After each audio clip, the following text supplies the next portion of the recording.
ഞാൻ കല്യാണത്തിന് മുന്നേ 1-2 വീഡിയോസെല്ലാം ഇടയ്ക്കൊക്കെ ഇടായിരുന്നു. കല്യാണം കഴിഞ്ഞ ശേഷം പിന്നെ വീഡിയോസ് ഇടാനൊന്നും പറ്റില്ല.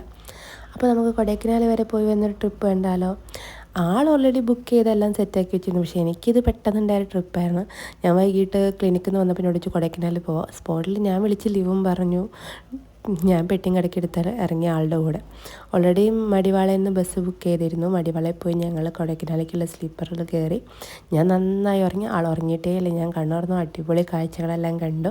അതിനെ കൊടൈക്കനാൽ ബസ് സ്റ്റാൻഡിൽ നിന്ന് ഞങ്ങൾ ഒരു ടാക്സി എല്ലാം വിളിച്ചു. കത്തി പൈസ കേട്ടോ. ഞങ്ങളുടെ റിസോർട്ടിലെത്തി. സെനന്തു ബർക്കിൻഹാഡ് എന്നാണ് റിസോർട്ടിൻ്റെ പേര്. അടിപൊളിയായിരുന്നു. എത്ര അവിടെ നിന്ന് പുറത്തോട്ട് നോക്കിയിരുന്നാലും മടുപ്പ് വരില്ല നമുക്ക്. അത്ര മനോഹരമായിരുന്നു അവിടെ നിന്നുള്ള കാഴ്ചകൾ.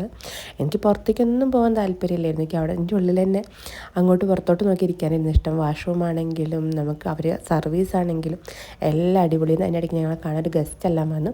നമുക്ക് അടുത്ത വ്ളോഗിൽ കാണാം.